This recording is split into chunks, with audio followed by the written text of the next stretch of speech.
最近網絡上有一股歪風吹得鋪天蓋地，看得我整個人火冒三丈。大批鍵盤俠和所謂的專家在瘋狂帶風向，說我們台灣第一艘自研潛艇海鯤號馬上要在2026年下半年交建了，結果手裡居然連一枚重型魚雷的影子都沒看到。這群酸民甚至在鍵盤後面冷嘲熱諷，說海鯤號下水就是個大型的深海移動鐵大蓋，沒有攻擊力，只能在海裡裝死，唱衰海鯤號性能根本無法和現代軍艦相比。我直接告訴你們，這純屬放屁。幸好有一些明事理的朋友反駁了這些酸民，不然我都要被氣死了。今天我們就用事實把這群酸民的臉打到腫成豬頭，並一起詳細了解一下我們的海鯤號。那些說台灣有艦無彈的人，連最基本的防務預算書都懶得翻。當初台灣為了這批重型魚雷，從2018年開始就直接編列了新台幣54億6058萬6千元的巨資，向老美採購了最先進的24枚 MK48 Mod6AT 戰雷以及4枚操雷。MK48 Mod6AT 是什麼級別的武器？那是美國海軍現役最絕對的主力王牌，由特朗普總統在第一任期內親自批准的重大对台軍售，目的就是要徹底替換我們服役了快40年的德制 SUT 重型魚雷。這時候估計有人會跳出來槓了，說原定的交貨期程不是被俄烏戰爭引起的供應鏈產能短缺被活生生拖到了2030年結案吗？現在的實際情況就是没彈可用，這難道不是事實嗎？我只能說，這群人就是不懂軍事的假專家，根本不知道什麼叫做極度低消耗軍品。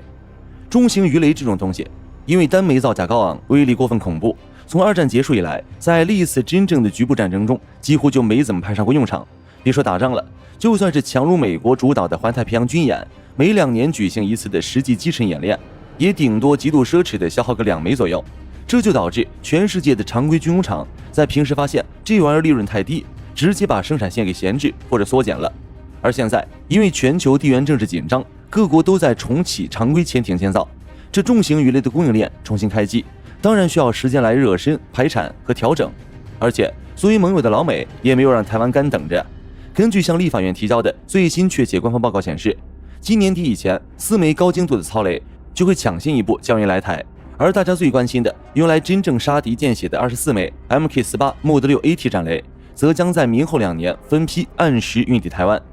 由此可見，那些酸民以為的有艦無彈，在專業的海軍建軍規劃裡根本就是一個笑話。截至目前，我們的海鯤號在今年5月份就已經在港区與近海完成了2次操雷的裝填與模擬射擊測試，密度進行了高強度的起航調校，這就證明它的戰術動作、武器控制系統正在有條不紊的強力推進。至於 MK48 Mod6AT 的威力，我只能說，有了它，海鯤號將成為真正的深海巨獸。據公開資料顯示， MK48 Mod6的最高時速能夠飆到驚人的55節，如果它以40節的續航時速在水下進行絕對逆蹤航行，其續航力可以達到恐怖的50公里以上。無論是水下突防速度還是極限打擊航程，它都以絕對的代差把舊款的德制 SUT 魚雷徹底秒殺。而更勁爆的則是這款魚雷內部能裝填大約650磅 PBXN103 高爆裝藥，一旦被它锁定打擊，其爆炸威力所產生的恐怖水錘效應，瞬間就能把任何軍艦的龙骨給活生生炸成2截。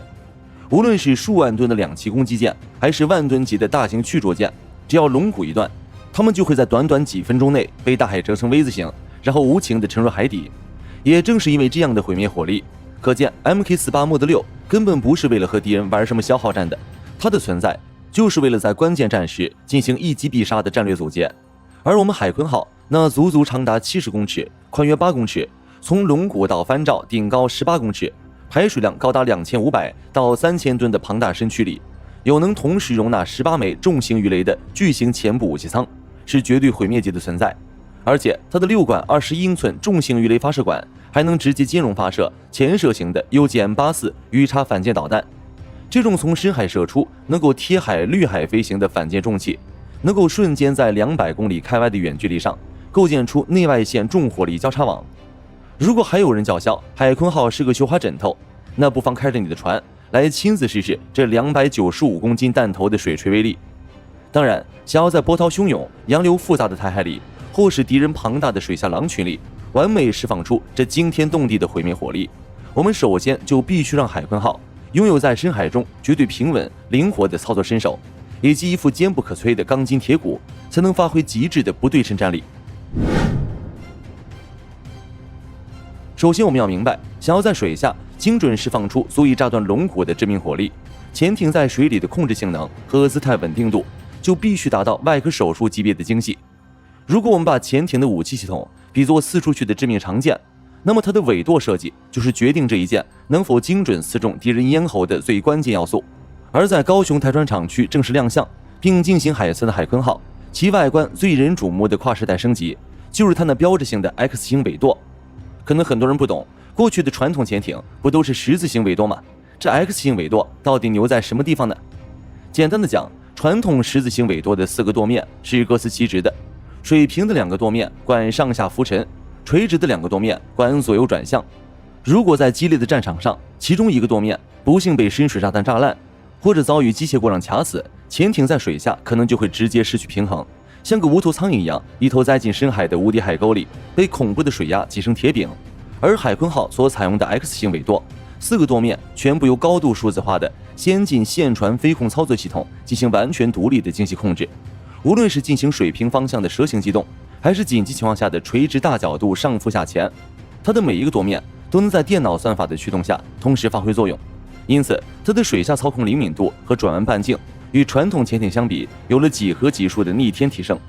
更變態的是，它自帶極強的戰場生存備用機制，哪怕在生死一瞬的戰鬥中，不幸被敵方的反潛魚雷炸傷了其中一個舵面，剩下的3個舵面依然能完美進行電腦控制的自動補償，繼續保持航向，保住整艘潛艇和全艇官兵的性命。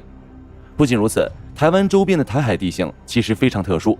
西側是平均水深只有大幾十米的淺水台灣海峽，而東側則是深不見底的太平洋。十字形尾舵因為最下方的舵面是筆直向下延伸的，在淺水區或者複雜近海活動的時候，極其容易磕碰到海底的突出礁石、沙壩或者沉船。而 X 型尾舵的設計則完美避開了這個致命的缺陷，它向下伸展的極限長度比十字舵要小得多，能夠讓海鯤號像一隻靈巧的深海飛魚一樣，在複雜的淺水區肆無忌憚地貼地前行，極大地擴展了它的戰術機動空間。而且海鯤號還在 X 型尾舵的旁邊極其罕見地新增2片水平安定翼，這2片水平安定翼與尾部的 X 型尾舵在水下組合在一起，在視覺上呈現出一個極具衝擊力的米字形結構。之所以如此設計，主要是深度借鑑了世界頂尖常規潛艇設計，如以色列海豚級潛艇的成熟實戰經驗。其核心目的只有一個，就是將潛艇的高速橫軸穩定度增加到極致。在面對敌方反潛機、反潛直升機和驅逐艦的瘋狂圍剿時，海鯤號可以借由這2片水平安定翼大幅強化攻角或響角，讓整個龐大艦體以不可思議的速度加快緊急上浮，或者直接遁入深海。在生死一瞬的深海獵殺中，你的動作比敵人快1秒，就能徹底躲開敵方反潛導彈和火箭申彈的致命轟炸。除了讓人嘆為觀止的靈活動作，海鯤號的抗打擊能力與承壓能力也迎來了史詩級的全面蛻變。它的船體內部直徑達到了驚人的8米，這個尺寸已經顯著超越了台灣現役的老舊荷蘭制劍龍級潛艇。更重要的是，它的艦體外殼採用的是極其高規格、由中鋼公司全力攻關研發的 HSL180 高強度耐壓特種鋼材。這種軍工級特種鋼材賦予了海鯤號無與倫比的深海抗壓韌性，讓它的額頂安全前身比老舊的劍龍級潛艇直接多出了整整50米以上。50米在陸地上可能只是個10幾層樓的高度，但在水下每多下潛1米，潛艇外殼要承受的水壓就是天文數字。而多出來的這50米安全前身空间，意味着海鯤號可以從容地遁入更加难以被敌方探測到的被稱為潛艇天然庇護所的深層溫躍層裡，成為名副其實的深海刺客。說到這兒，我必須嚴肅地聊聊酸民們最喜歡揪着不放的身世之謎。當年海鯤號在高雄舉行下水暨命名典禮的時候，為了高度保密，很多關鍵的軍事機密部位，比如艦首魚雷管、艦舷声納陣列和尾部轉軸，都被嚴嚴實實的用特制中華民國國旗和巨幅布條遮擋了起來。結果潛艇界知名分析師薩頓先生，還有我們的軍事分析家梅復興先生，通過拿着放大鏡觀察那些未遮擋的鋼板焊接線條細節，指出海鯤號的船體中間有一個非常清晰的水下排水縫孔，其位置和外形與台灣在1980年代引進的荷蘭制劍龍級潛艇，也就是海龍號和海虎號存在着極高的一致性。薩頓先生更是直言不諱地斷定，海鯤號的船體結構是典型的略顯傳統的單双混合壳体結構，也就是在潛艇的終端採用單層高強度壓力殼，而在潛艇的前端武器艙和後端動力艙則採用不承受壓力的雙層軟殼。這種設計痕跡在他們眼裡毫無疑問是延續了荷蘭劍龍級的基礎藍本。然後酸民們一看這個分析，立馬在網絡上敲鍵盤高潮了，瘋狂嘲笑說台灣折騰了9年，砸了幾百億，結果只是在山寨40年前的荷蘭老古董，根本毫無進步。我只能說，這些酸民的腦子真的是被驢給活生生踢了。你們對現代軍工科技的迭代力量一無所知。和建造普通的水面驅逐艦相比，常規動力潛艇的船體結構設計，其複雜程度和技術跨度簡直是地獄級別的。因為潛艇在深海裡進行頻繁的上浮和下潛時，內部極其複雜的重量配平、3維浮力計算、流體力學線性設計，需要積累長達數十年的海量實際航行經驗，以及極其龐大的超級電腦模擬檢测數据。如果你要完全從零開始閉門造車的去開發一個全一代的常規動力潛艇船體，不僅在工程上會遇到無數難以攻克的技術瓶頸，整個研發周期和資金成本更會直接陷入徹底失控的無底洞。台灣在自研潛艇之前，完全沒有從零建造大噸位現代化潛艇的工業經驗。我們手裡唯一擁有的成熟參考，就是當年購買劍龍級潛艇時一併合法獲得的，經過幾十年實際航行檢驗的完整設計藍圖，選擇以成熟、可靠且被台灣海軍完全摸透的劍龍級船體設計為堅實的工程基礎，再結合現代高強度鋼材、全新的數字化模塊，進行全方位的舊瓶裝新酒式的魔改和技術升級。這就是全世界最便捷、最穩妥也最聰明的自主開發路線。更何況海鯤號體內流淌的早已不是當年的舊時代荷蘭血液。前美國海軍常規潛艇声納什亞倫在 YouTube 上早就一針見血地幫我們梳理了海鯤號的高貴血統傳承及它的單雙殼混合設計，最早可以追溯到美國的經典白魚級設計。之後美國把图紙直接提供給荷蘭，演變成了荷蘭的劍魚級和我們的劍龍級。現在的海鯤號本質上是一個採用了歐洲最先進、最合理的经典船體空間布局，裡面塞滿了老美现役最頂級的數字化戰鬥裝藥、作戰大腦與全套偵搜系統，再由台船公司耗費9年時間完美實現本土化，自主制造出來的無敵混血深海死神。它既完美保留了歐洲常規潛艇極高的水下合理空間布局和抗沉安全性，又深度融合了美軍獨步天下的深海毀滅性火控與打擊火力。然而在殘酷的深海獵殺裡，就算你空有一身使不完的蠻力和坚不可摧的鎧甲，如果你是個瞎子和聾子，你也只能注定成為別人砧板上任人宰割的魚肉。海鯤號在台海裡真正敢於向任何強大對手亮劍的最大底氣，其實藏在它那被譽為全球常規潛艇頂級天花板配置的黃金雙耳之中。如果說重型魚雷是海鯤號無情摧毀敌方艦艇龙骨的致命鐵拳，那麼它的數字化声納系統就是決定它在黑暗冰冷的深海中能否搶先一步鎖定敵人命門，掌握絕對制海權的超級黃金雙耳。在潛艇戰的隱蔽世界裡，向來都是先發現先開火，後發現當場升天，沒有任何妥協的余地。因此為了讓海鯤號在台海環境裡擁有絕对的聽覺壓制優勢，老美這次直接大開綠燈，對台灣進行了毫無保留的倾囊相助。根據已經公開的无遮擋外觀照片和海軍內部透露的技術資料，海鯤號的身上至少同时武装了3套功能互補的数字化声納系統。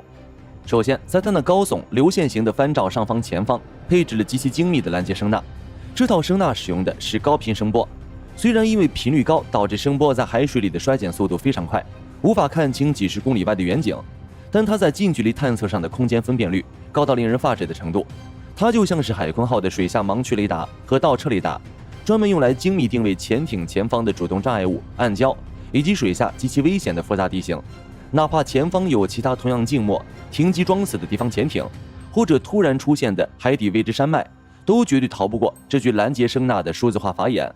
而在海鯤號艦首的斜下方，則裝備了一套體積巨大、功率充沛的主動數字圆柱狀聲納。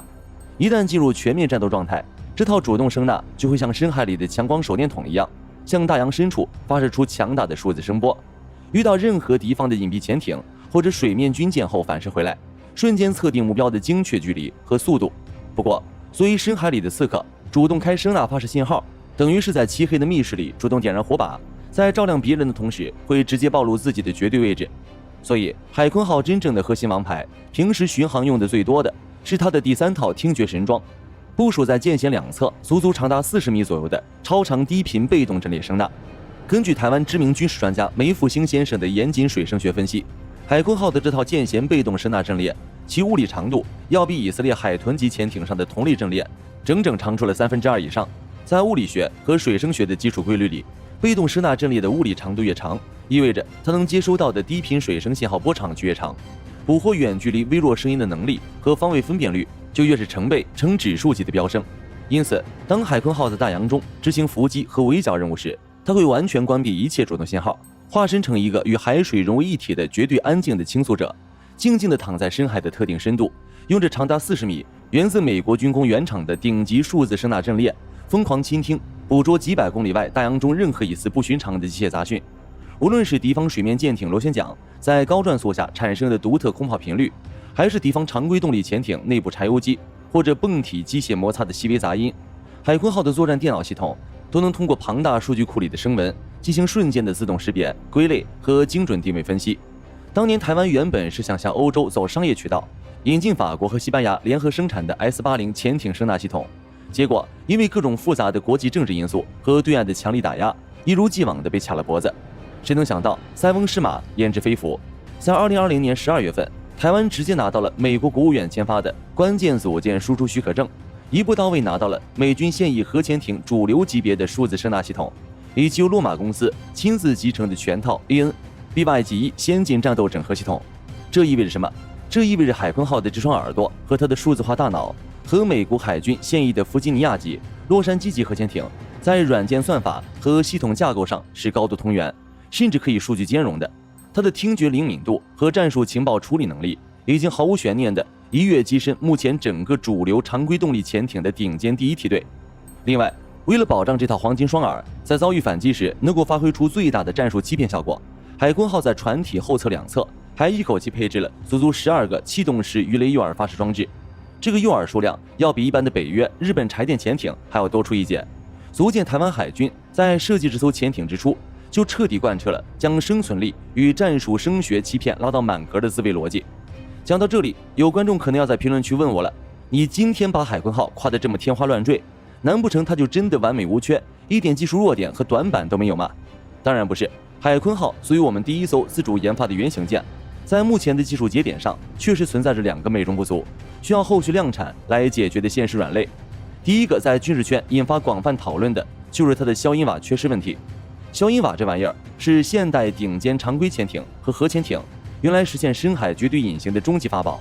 不管是美國的核潛艇，還是英國的機敏級、日本的蒼龍級和大鯨級，全身上下都會貼滿這種特種合成橡膠消音瓦。以美軍的消音瓦技術為例，單層就能直接把潛艇內部散發出去的機械噪音降低25分貝，雙層甚至能瘋狂隔絕40分貝以上的雜訊。分貝在聲學裡是指數級計算的，降低40分貝等於直接讓敵方反潛驅逐艦主動聲納的探測距離縮水了1大半以上，讓潛艇變成真正的水下幽靈。但是從目前海鯤號公開進行的所有海測和出廠的高清照片來看，它的外殼鋼板依然是一片光滑，我們完全找不到它安裝了消音瓦的任何明確痕迹。這是因為台灣目前在常規潛艇消音瓦的工業級大規模制造，以及在複雜海水環境下的高強度粘貼技術上，確實還沒有完全成熟。未來如果想要徹底完善這個靜音拼圖，恐怕還需要在第2艘量產艦上繼續向美國或者歐洲監視盟友去爭取引進相關專利技術。第2個美中不足的系統軟肋是它的傳統動力心肺。作為海鯤級的第一艘原型艦，為了確保絕對的安全性和工程成功率，它目前使用的是技術非常傳統、成熟但略顯保守的柴油發動機，加上铅蓄電池動力組合，體內並沒有安裝現在歐洲和日本非常流行的一體化 AIP 崛起推进系統。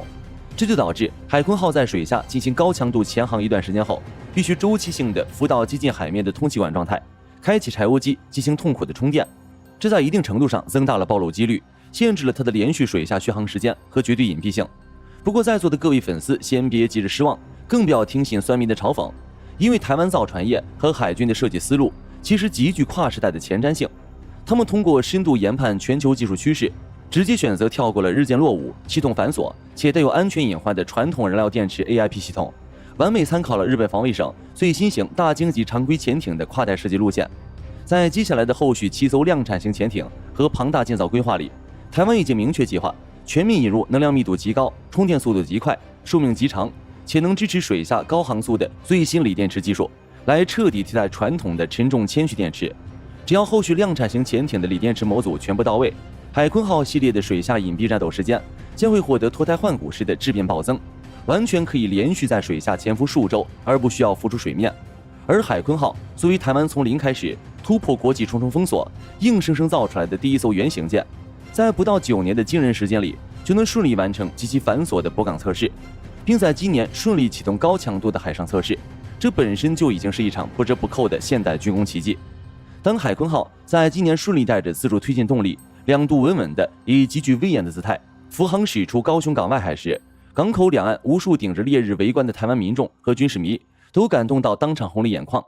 那些在境外社交媒體上瘋狂造謠說海鯤號潛航5小時後因為鋼板不行導致艦體變形裂開的低級黑網軍，他們的認知作戰和惡毒詛咒，在海鯤號劈波斬浪平穩馳騁的真實高畫質畫面面前瞬間碎成了滿地的渣渣。海鯤號用自身主機的完美强勁運轉和精準的轉向機動，直接向全世界的所有质疑者給出了最强硬的宣告。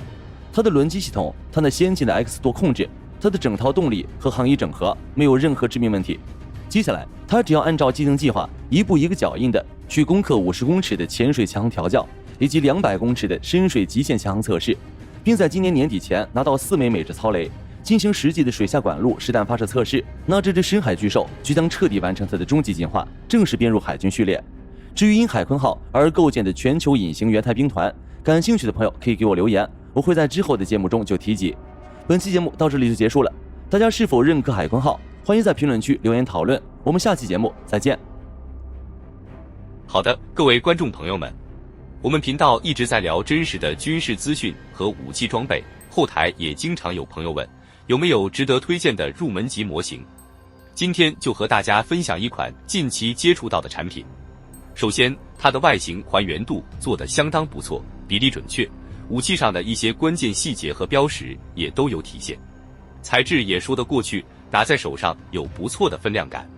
其次，它具備一定的可动性，对於理解基礎操作原理有一定幫助，讓它不僅是個靜態擺件。